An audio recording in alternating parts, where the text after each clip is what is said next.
Mainstream media is pumping that fear factor in there in a big way. They catastrophize all that stuff. When I walked in the room, that I needed to be able to influence other people. What is that one skill that you want to see in a founder? I don't believe that AI is going to take the jobs. I didn't have any money. I didn't have a famous last name. I didn't have an education.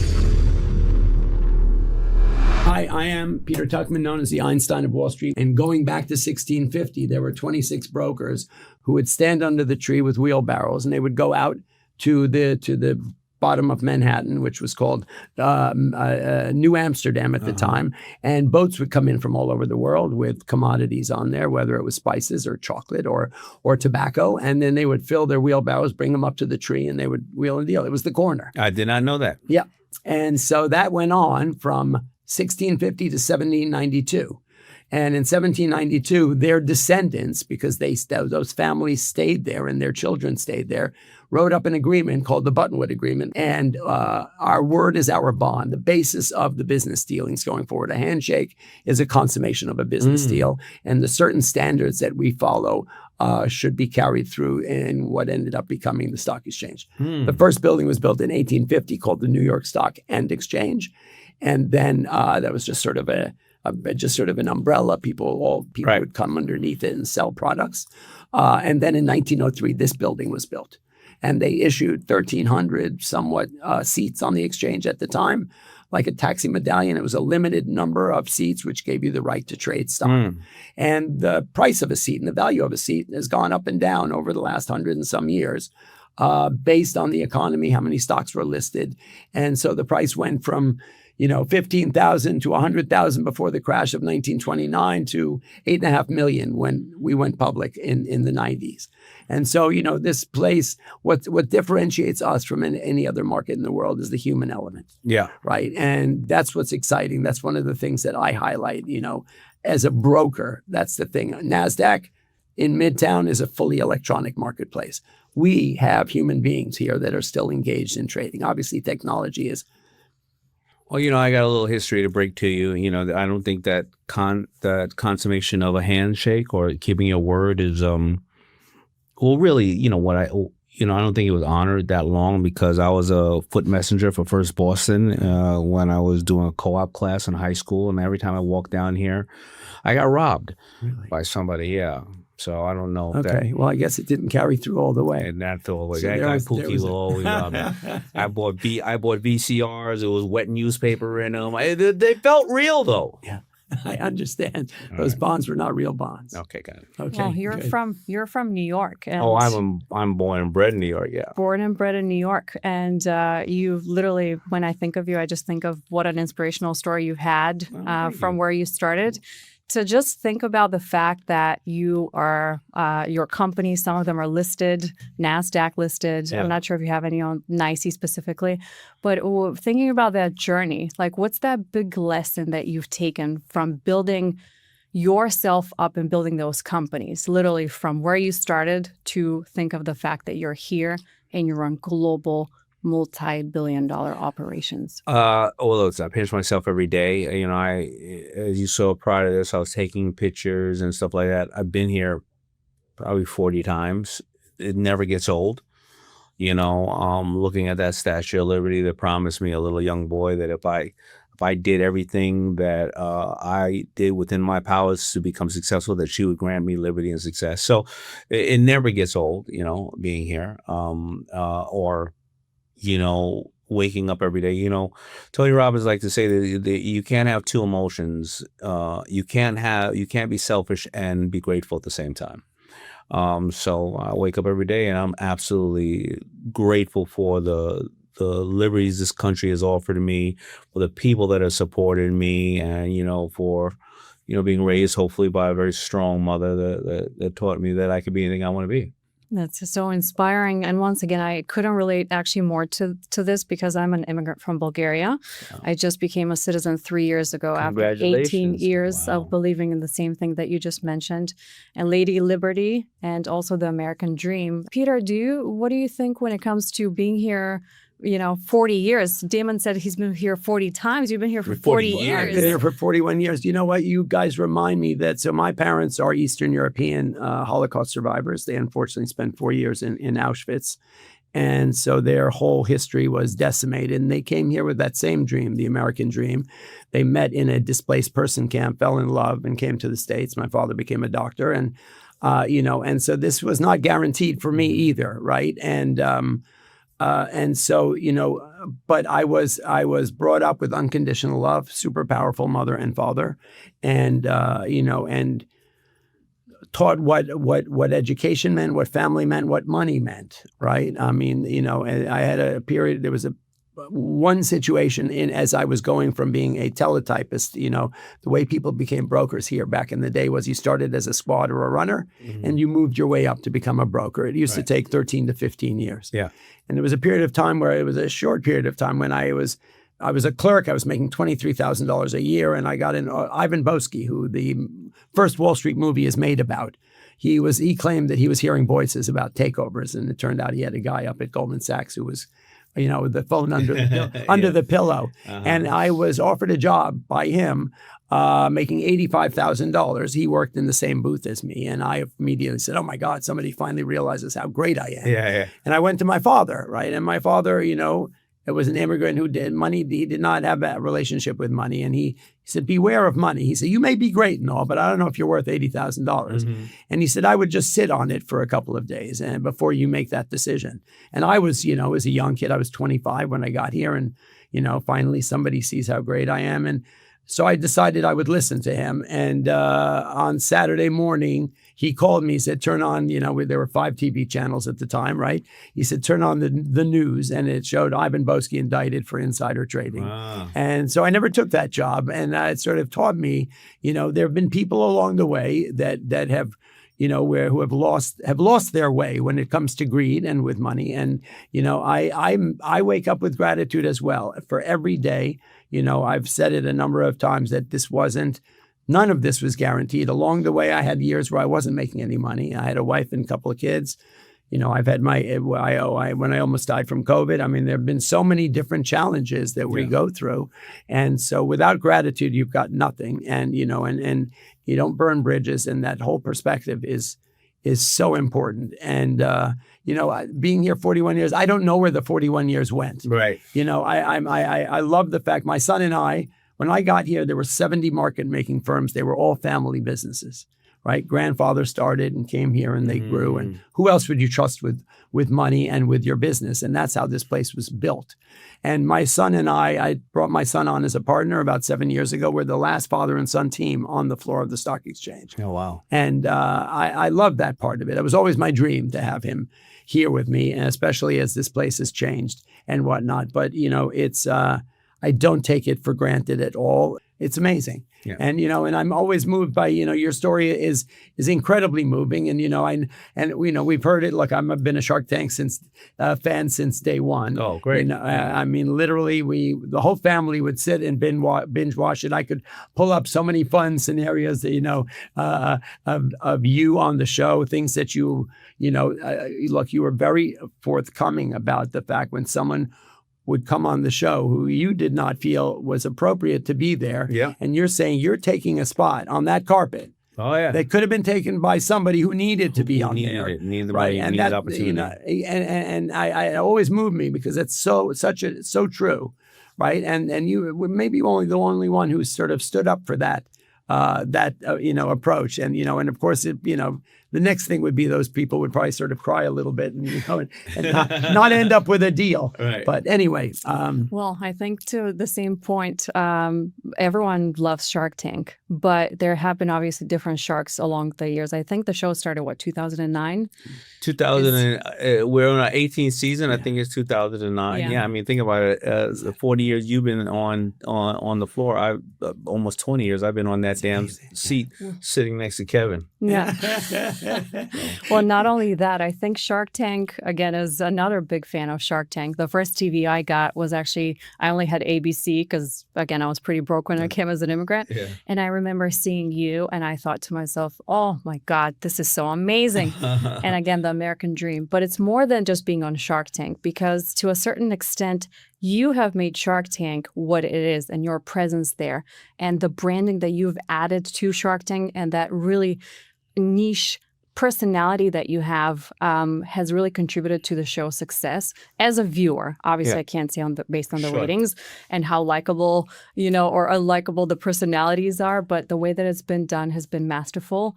But I really want to hear more about you and the type of, how did you become a brand? You were successful before Shark Tank, but then you got on Shark Tank, you excelled that show. How did you actually become a brand yourself? Well, I think that everybody, whether you're in control of your narrative or not, you're a brand, right? And I had always realized that as a young kid growing up, only 30 miles away from here, that I didn't have any money. I didn't have a famous last name. I didn't have an education. I got left back in 7th grade, and I barely finished high school. But I knew that when I walked in the room that I needed to be able to influence other people. I was an only child. But, growing up around a lot of drug dealers and various other things like that, I knew that I wasn't tough. I didn't want to fight. So I wanted to find a way, but I didn't want to be sheepish. Mm. So I had to find a way to create a brand. Wait a minute, how do I create a brand? What's in it for the other people in the room? How do I make them feel special? And it really, as I started branding myself, understanding that, how do I become that person where they go, you're of value. And then I started to find my way in the brand. And I realized, I try to say to people, whoever you are, whether you're a kid in the mailroom or the CEO, can you put yourself in 2 to 5 words, right? Can you describe yourself like Apple think different, Nike just do it, FUBU, Forest Bias, White Castle, what you crave? Because if you can't define who you are, when you walk in the room, you leave it up to them to interpret that. Mm-hmm. And so, first of all, you need to understand who you are as a brand. Because a lot of brands are not glossy. I mean, I joke, but I'm serious. Old Dirty Bastard was an old dirty bastard. It doesn't matter. You have to be very true with your brand. And then I started to say, well, I want to be known as an operator. So if you look at FUBU, we had a couple ways of putting out FUBU. Of course, we had the access to LL Cool J. So if you liked LL Cool J, cool. What if you didn't like LL Cool J? What if you were from the West Coast at that time? He was an East Coast rapper. Well, then we put models in the clothes. Okay, what if you think you look better than the models? Well, then we put the founders, these 4 guys are making, and then we just put product. We would break it out because your brand is different things to different people. Mm-hmm. I then got on to the show Shark Tank because I was a brand prior to Shark Tank. I was known as somebody who backed the Kardashians or every rapper, every artist who come to me for my advice on how to create their brand. So they said, we want you on the show. And then on the show, I started to find my way. My initial brand on the show was the People Shark, very, very, very close to what you were saying, because I would say stuff like, most Americans don't have $50,000 in the bank. Most Americans don't have $10,000 in the bank. This is unrealistic. And so people started feeling like I was that voice for them. And then as the years went on, we developed more brands so that from me. So there's a lot. There's like, I think everybody's 7 different brands. A father, an art collector, a biohacker, an educator, a financial whiz, a hardworking man. I think everybody's like 7 different brands. And I also, from building not only yourself up as an entrepreneur, I understand that in the last few years, you've been very focused on building other CEOs as entrepreneurs, but also as motivators and people who do good in the world. Yeah, and so I call that CEO access. It's been something that I was super passionate about because for the first, 10, 12 years on Shark Tank, I was building myself. Now, remember, I got on Shark Tank from building myself because when I would walk in the room with the Kardashians or somebody else or a lot of these big artists before Shark Tank, people would talk to them and not realize that I'm also a partner and I'm also doing things. So I said to myself, wait a minute, I should start doing that same method I'm doing for some of these people. I should start doing it for myself. And that's how I got into the show. Now, after about 10 years of being on the show, the glossiness of being on the show wasn't there for me anymore. Thank God. I love the show. By the way, it changed my life. Right. But I was already a presidential ambassador. I already can get every president on the phone that I want. I can do this and that. But what am I doing better? And so I call myself the People Shark. And I remember I was at dinner with a guy and he has a very large company and he said, help brand me.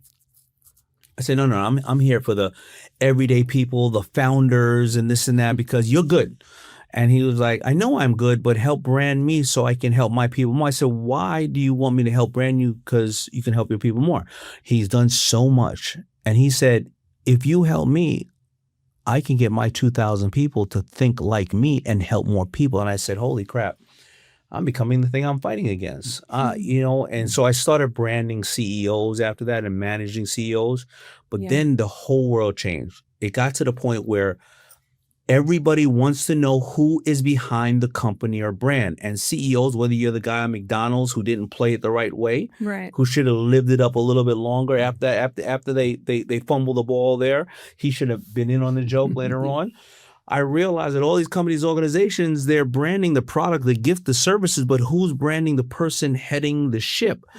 And with the volatility today with AI and everything, if you're a CEO and you're invisible, you're vulnerable. And if you're vulnerable, you're replaceable. And that it was really more important for CEOs to understand that they had to brand themselves.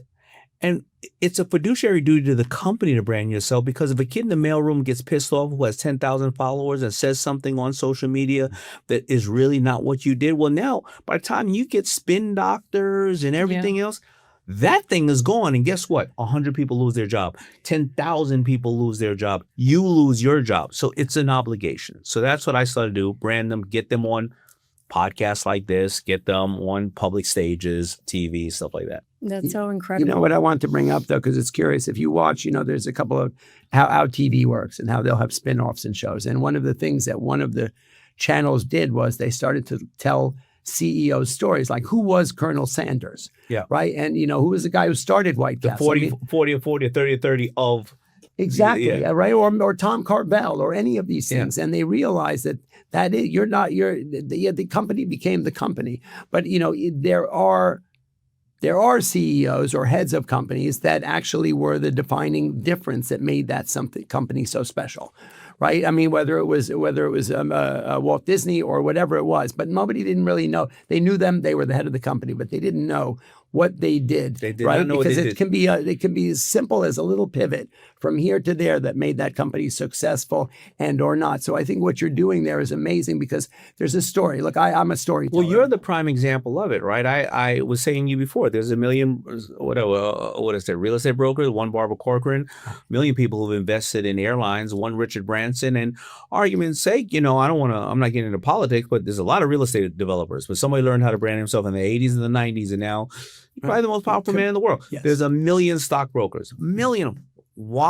I knew who you were a long time ago, and you branded yourself the right way. And I can't see anybody in our field and outside our field who see you and they're not one question away from, oh, Peter, right? You want to be the, oh, Peter, sure, I know Peter. And so you have the ability right now, because of how you branded yourself, you have the ability to go into any market you want to.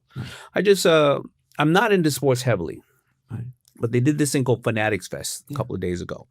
I've gotten options to use trading cards as an asset class for a long time. I've been watching Steve Aoki call me, this guy called me, that guy called me. I didn't want to get into that. But as soon as I decided, wait a minute, I do retail. I do automated vending machines. Right. I just did a deal with Tom Brady, and now I'm rolling out the with Tom Brady CardVault. With that team, I'm rolling that division out. I don't know anything about sports, but you know what I know? I know about retail. And I know brands, and Tom Brady and CardVault is a brand. I can turn it on as soon as I want if I have a level of interest.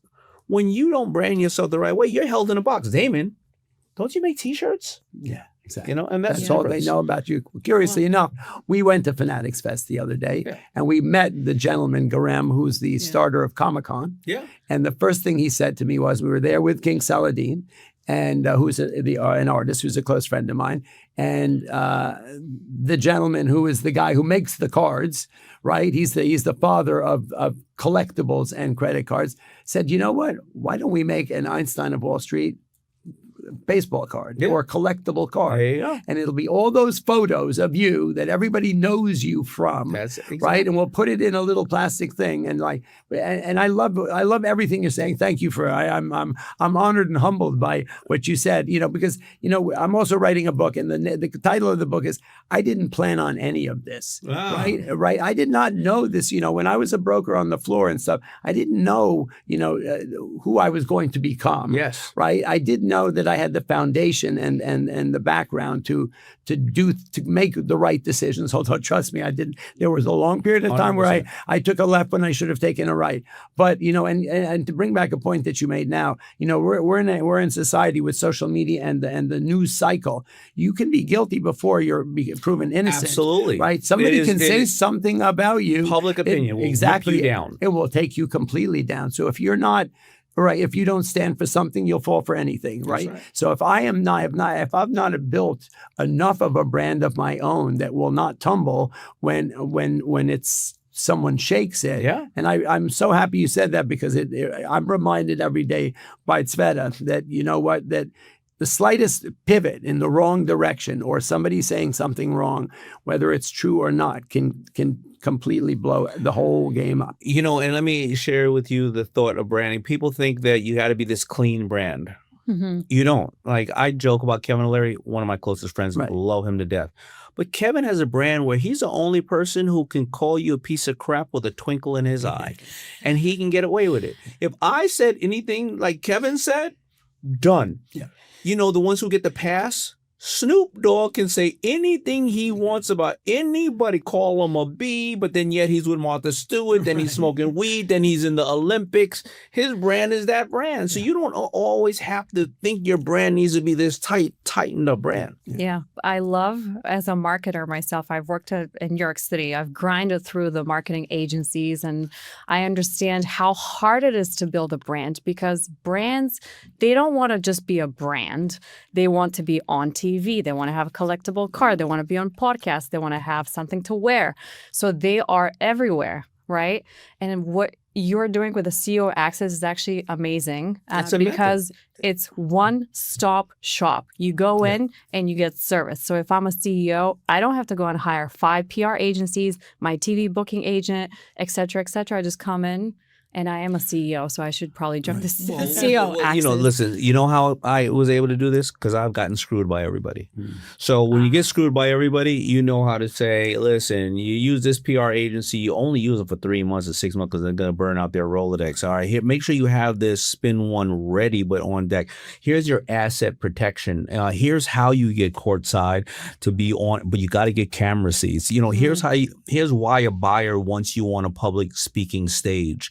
Not because they really care about what you're saying. They want your unique positioning on this, because all the information is out there already. So you got to kind of train people on how other people would take them in and have them ready. Create a team too, right? It's a team. I've now learned that from her, because suddenly we got together. Like last week, I spoke at Christie's. Yeah, like I was on stage at Christie's, and that would have been the farthest thing from but literally they were sleeping when the 2 other people before me were talking, and I came on, and I was surely a long shot to be at Christie's. And they were just banging on the people who were very proper with their finger sandwiches were banging on the table and standing and applauding when I started talking about whether it was the markets or whether, inspiring young people in financial literacy or whatever it was.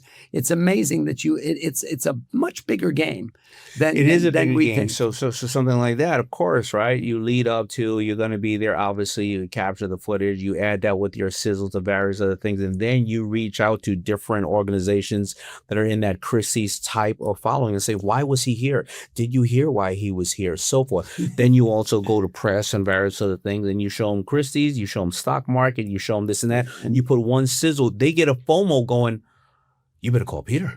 Why don't we call Peter? I never knew about Peter. Are you crazy? Right? And so, that's how the branding goes, right? You package that and you go to 10 agencies that represent speakers, and you go, here's our unique angle for all your clients. And of all the sharks, that is something that you have done, which is you came with a brand, and you build a brand there, but you took it way outside the box. The market was already huge. Yep. Barbara she did her thing. Kevin does it really well too, though. Kevin, believe it or not, I got to tell you, if you ever look at him on like his interviews, where he's like this, and all of a sudden he's got flip-flops. Yeah. That is very, very calculated. Yes, absolutely. Right? And so you're going, this he's not taking himself that serious. He's crazy. I know. It's very, very calculated. These are very calculated risks. I love actually that you said not take yourself seriously. I always say like what we do. I'm always grateful that I'm alive. Thank God we're all healthy. We're here, but not taking yourself seriously sometimes is actually a very important trait. Don't take this seriously. Nobody else cares. There you go. I always say that. Nobody cares. You mentioned actually expensive mistakes. Let's pause and take a step back because I'd like to hear about the most costly mistakes that you have made in your journey. If you had to like point to this one thing, like I wish I didn't do it. The most costly mistakes I ever made in my journey was thinking that I didn't need to roll up my sleeves and dig deep into it, and I left it up for everybody else to do. So when we started really making money, I would spend $6 million, $10 million on new clothing brands, but I didn't really know the brand itself that well. And I was like, but I'm Daymond John. I can get it out there. But the operators needed help here or there. Now, don't get me wrong. If you're talking about it from an investment standpoint, I want to take some stock in Bombas. Those are great operators. I'm talking about when I said I can roll it in and do everything. Right. When not realizing that you need strategic partners for everything. You know, I like to tell everybody there will be nobody who will ever outwork me, and both you should feel that way about yourself. But guess what? I can't do it by myself. Yeah. And when you start to understand that, that was the most expensive mistake I made. But I think prior to that, if anything else was, I didn't have financial intelligence when I was coming up because we weren't taught that in schools. You know, I didn't know what compounding interest was, what FICA was, you know, all these type of things. And I had to learn that later, but thank God I did because I had a business that was still kicking out cash. If I didn't learn that, I would be like 65% of lotto winners and athletes who are bankrupt 3 years after leaving the league or winning the lotto because they could have had $100 million, but they didn't know how to spend it. Yeah. Instead of buying one house, you bought 7. Right. And then now, you know, where I'm at today, out of all those mistakes, over the last 2, I read the book Psychology of Money about 5 years ago, a really great book. But now where I'm at today, even then, is, you know what? I don't buy anything anymore. I either trade for it or I just don't buy it because there was 2 comments made to me by 2 separate people. One person said to me, in 50 years, everything you own, somebody else will own it. And the other comment was, and everything you do own owns you.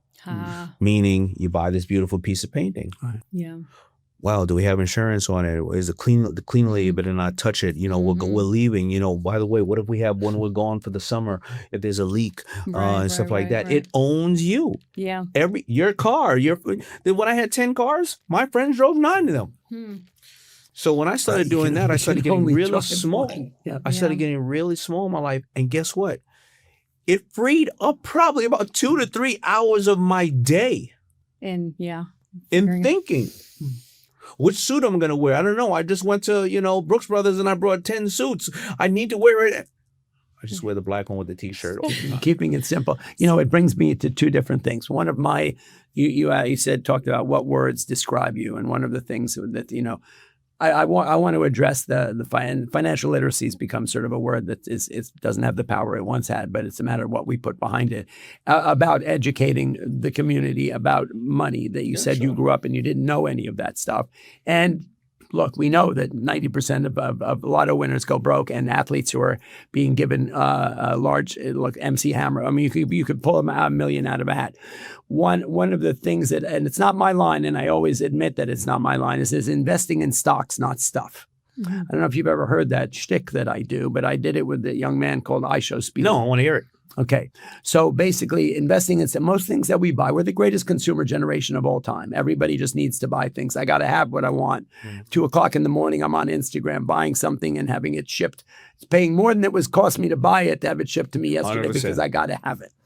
And most things that we buy go down in value the minute we buy them. Okay, just a fact. That's it. And so the way I'm able to explain it, it's a mentality about investing and spending money. Okay, so basically iPhone. This young gentleman named IShowSpeed. He's the #1 streamer in the world. He has 185 million followers. He's 20 years old. He's worth about 80 million already today. And I had the fortunality of meeting him recently, and we he was on a 37-city tour around the country, and he made his money by sort of doing, jumping in front of cars, going 80 miles an hour, doing sort of wild stuff. And he got the attention of Tom Brady and a number of other people. So I was asked if I would go and welcome him to Wall Street.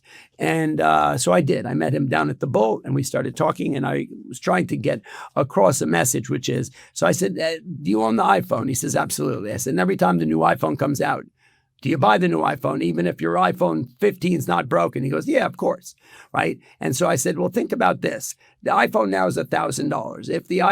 If your iPhone's broken, legit, buy the new iPhone. But if it's not, and you went out, instead of buying the new iPhone, you went out and bought 5 shares of Apple stock, right? Then, at the end of the day, their iPhone 17, you would now have probably 200 shares of Apple stock worth $500,000 as opposed to a drawer with 17 broken iPhones. Yeah. And so that everybody gets that. Everyone gets that idea that if we invest in stocks and not stuff, then we're going to be building some kind of. Yes, your assets will treat you, liabilities will eat you. You know what I do for my all the kids in my life, meaning my nephews and everything else. So every year I buy them what they want, right? I'm not what they want, but I give you an example. I'll buy my niece, 4 or 5 Barbies, right? We take a picture of the Barbies, but then I also buy her stock in Mattel, and that match the same price as the Barbies. And so now we have 10 years of, I go, where are the toys? Nowhere. Look at your stocks. And she understands that.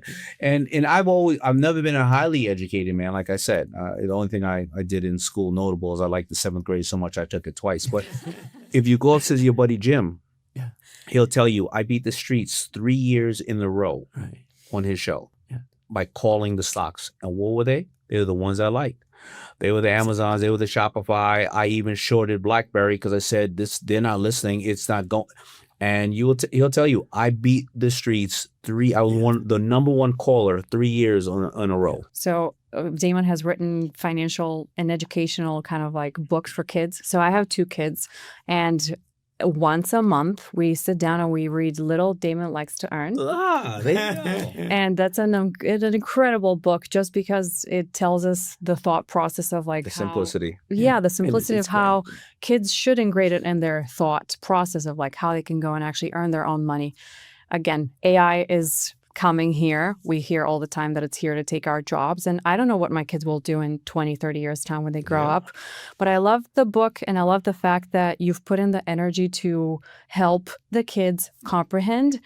And I'd say probably it's amazing that they're starting early. Well, the parents are learning from that book too. They are. But here's the question back to both of you guys. So, all right, we'll teach the kids how to earn, and we'll give them the ideas, hoping that AI hasn't taken their jobs in 20, 30 years' time. But when it comes to financial savviness and education, how can a parent, and coming from 2 successful people who understand money building, wealth, and also compound interest and saving, what's the best lesson that we could give our kids, and how can we educate either the parents or both the parents and the kids? Well, that's a good question. I'll take a little stab at it. Kids are going to do what they see you do. So you got to clean your house and make sure. And a lot of parents don't want to talk about money because they didn't grow up understanding it. They're afraid of it. And there's nothing wrong with that. They should understand that. The way that I got out of my slump or my lack of knowledge is I actually started watching Mad Money and a little bit. And then I started asking my accountants, what were they doing instead of just doing that stuff. But then there's so much, I did Little Daymond Learns to Earn, which became, thank God, a New York Times bestseller because I wanted more notable people and definitely the educators to see that there was a path there that they could then follow me through that and educate our families. But with AI, who may take the jobs, the information is there on how to be a better parent with finance. You can say, I have an 8-year-old. He likes art, this, and this, and that. I'm only making $30,000 a year. What are some financial tools and or habits that I can do right now with discipline, with money that I should know right now? And how do I explain it to an 8-year-old in that way? And then what should I do? You can literally take the thing that we're afraid of and use it and weaponize it right now to make yourself better. And I don't believe that AI is going to take the jobs. And I think that, that's one of the main things that I try and tell high school kids and college kids, because look, mainstream media is pumping that fear factor in there in a big way. They catastrophize all that stuff. And the bottom line is, you've heard it, even some of Bill Ackman, some of the bigger hedge fund guys said, well, then if that's what you're afraid of, then look, read up on and study everything that goes into AI. Learn how to code, learn how to do things so that you may find a job within that sector. Surely AI is going to, and data centers are going to pervade the world. But if that's where you think the jobs are going to be, then learn what you need to do to get employed within that sector. That's one thing. The second thing, I remembered what I was going to say when a 13-year-old asked me what stocks I should invest in. And I said to him, walk down the street, walk down the corridor at school, and look at what sneakers everyone wears, what phone they are on, what computer they use, what they do in their spare time, what social media they're on, and then buy yourself a share of every one of those things. Because as the greatest consumer generation of all time, what I like and what I use, we are such loyal consumers. I wear the same jacket, same kind of jacket, same kind of sneakers, same kind of everything. I'm always on this. And at the end of the day, that loyalty is what makes a company a good company in lots of ways. I wanted to talk about this financial literacy thing. So there's the change of the law of NIL, right? With the athletes are now being able to have access to money at a much younger age. And I was approached by Kendrick Perkins, he was a ball player, and he now is a newscaster, but he was also sort of given the job of trying to figure out how do we do better for the young. Look, think about it. 1% of 1% of the athletes who are getting that money are going to go pro. Right. And that's going to leave a whole bunch of other young athletes who do not become professional athletes, who get a big sizable check when they're 17, 18, and 19, which, as you described, will be gone at the age of 21 because it's not being followed up by a $40 million deal with the Knicks. Mm-hmm. Right. And so they sort of came to me and said, why don't we do something like, let's create I have an academy where we teach students to day trade the stock market. And we created a course, during COVID. Right. Before COVID, there was no accessibility to the market for most people. You had to be an accredited investor, which meant you had to be wealthy and white, I presume. And so what changed then was Robinhood and Webull came along, these free trading apps, and none of them had an educational component to it. Right. They gave you access to the party, but they didn't tell you if you drank 12 shots of vodka, you were going to get sick. Right. They gave you access to the market, but they didn't tell you that if you invest in it, everyone on the internet is telling you it's going to the moon. Don't take financial advice from Uncle Herbie on the internet because you're going to lose all of your money. Right. So we built a course to basically teach people how to day trade the market. And so I've been working on it, and maybe you can work with me on it, is taking that group of people who are going to have access to large sums of money as a high school student who won't eventually go pro and know how to have some financial literacy, right? I mean, learn what the stock market is, learn the language of the stock market, learn how to day trade. It's a skill. It's something you can take anywhere. And we've built this course. We have 30,000 students all over the world, right? Who are, single moms. Right, who basically, just had no concept of the stock market. Their husbands are gone. They have 2 kids, and they found me on the internet somewhere, and they started to day trade the stock market, and they've now been able to it's changed their lives. And so that skill of being able to be savvy and be able to learn, right? We have 3 different kinds of courses. We've partnered up with a number of companies to make this as accessible, right, and affordable. Right, and fun for everybody, right? And it's a skill that you can take. Look, a college kid can talk about it when he goes to his first interview, and a single mom can do it to be able to create disposable income. Yeah, skills are an important thing to have. Certainly, it's part of your resume. Part of the resume. I wonder, and I've always wondered, Daymond. I've been dying to ask you this ever since I turned on the TV 20 years ago, close to whenever I moved to the States. Which is when you look at a founder, you're pitched millions of times. Yeah. What is that one skill or thing that you want to see in a founder to be like, I'm going to give money to that guy? Well, there's 2 things. The skill comes after if I feel I like them. Okay. I just have to like them.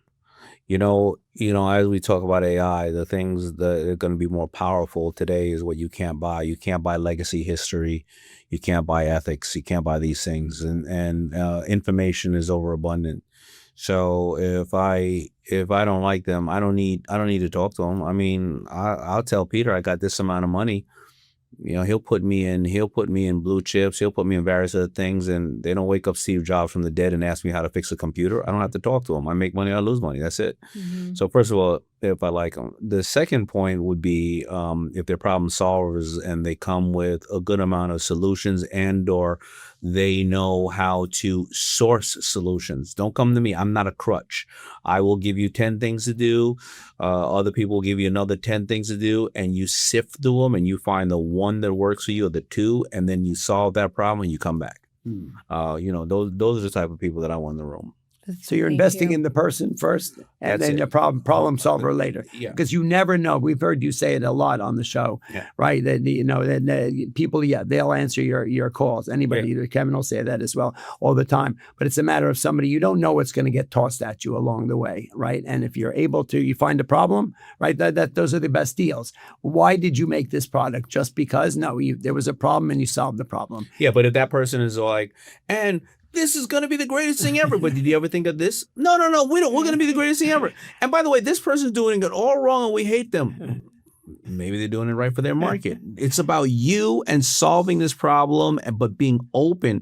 You know, Bezos would say, a founder has to have a really strong vision where they want to go, and they got to be very flexible on the path. Pivot, 100%. Right. What was the best deal you made? Was it the Bombas deal? The Bombas deal is by far the Bombas deal is the number one invested product in all of Shark Tank history. Really? Out of all 54 Shark Tanks around the world, just make sure when you interview my other sharks, you just go, why is Daymond the best? Why? Numbers say it all. That's it. He is the best. Done. You got it. It's a deal. You got it. As we wrap up this interview, which I really don't want to wrap up, but I know that both of you guys are very busy. We have to send Peter to work. He's about to trade $1 billion, and you're about to go and make $1 billion deal. I hope. I have one question I'd like to ask the two of you, which is, what is the biggest money signal that people miss? If there's a money signal, what is the biggest money signal people miss? A signal in the sense of? Money, missed opportunities, building success. What are you sacrificing for it? Are you willing to sacrifice to move the ball ahead? Or are you sacrificing other things in your life? And even though the ball will be moved ahead, what will you sacrifice here? Yeah, I did a post the other day on one of the largest banks in the world offered me a $1.2, $1.3 billion credit line. They said, I'm going to put an M&A person with you. I want you to acquire all these brands. You'll be a minority vendor. You walk in the room, people know who you are. You're the manufacturer, you're the star, and you're somebody we can trust. And I looked at it as, because they wanted me to acquire all these companies, I said, that's 20 years of work and 20,000 people working for me. I won't see my little girl grow up anymore, that's not worth it. So, money is a great slave, but a horrible master is the best way to say that. Thank you. Wow. Peter. I also, it's just just throwing a lot of money at something is not a good enough reason to do it, right? And where's the value in it? And you can sometimes, don't work hard, work smart, right? And and just I've spent money on things that I really didn't think of where the value was. So sometimes it's just a matter of efficient use of money. As far as money signal, it's kind of curious. Money doesn't buy you happiness. We know that, but it buys you freedom, right? And that's super important to acknowledge, right? Everybody thinks, as you said, you buy now. Look, Elvis Presley owned 7 cars, right? He had one for every day of the week. It's so. And look, if we also let money work for you, right? You ask any very wealthy, successful person that let their money work for them. That's how actually that's how you build wealth as opposed to riches. I don't remember which one of it is, but if you, let the money work for you is a key thing, and it's fascinating. Money is a funny thing. People will, it's like Maya Angelou, right? When somebody tells you who they are, believe them, right? People's relationship to money tells a lot about who they are. Right. And money does, when you see someone, a business partner or someone you're considering doing a deal with, and you see their relationship to money, and whether it's, you're offered them to pay them more, or you're seeing a situation where money comes up, And you can really see the true bones of a human being when money is brought to the table. It's a fascinating thing what it does to people. You go back to that first Wall Street movie where Michael Douglas is talking as Ivan Boesky and says, greed, for lack of a better term, greed is good. Right. I mean, it's fascinating what people's relationship to money is. And I think you really see people's true colors when it comes to that, even if it's sitting down at the table, and paying for dinner or generosity. Generosity is something you can't teach. Yeah. Right. When somebody is generous, it's not about how much money they have in their pocket. It's from their heart. But I wanted to end this up. So there used to be an old, back in the day when we were trading open outcry, right? And you would have you would have an argument with somebody, right? Or there was a disagreement about, we were trading actively and there were people all over the room and everybody said, how do you know who's who and how are you connecting? You bought 100,000 shares over there and you bought 50,000 shares. What happens if there's a problem or you have a disagreement?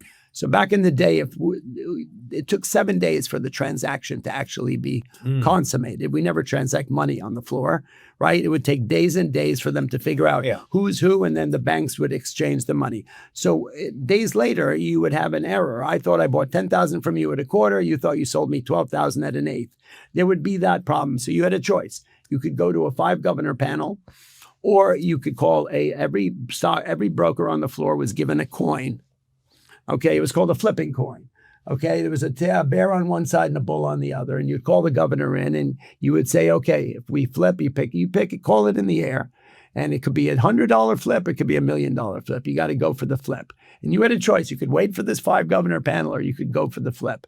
And everybody carried one of these around. We haven't had them on the floor for years, right? But I remade them a few years ago, so I wanted to give this to you. Oh wow! Right? It's a limited edition. Oh, that's great. Okay, it's got some of the newer stocks. It's got Amazon and Twitter on there, which doesn't exist anymore. It's X now, and so I just wanted you to have that. Thank you.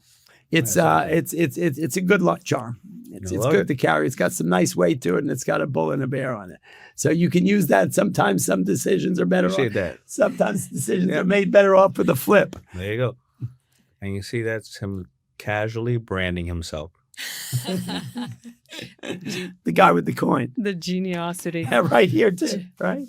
Actual size. Yeah. I wanted to thank you both for the time, for being here. you so Daymond, much. what an Thank honor you. to have you on the Money Signal podcast, literally from Main Street to Wall Street. And here we are on Wall Street today.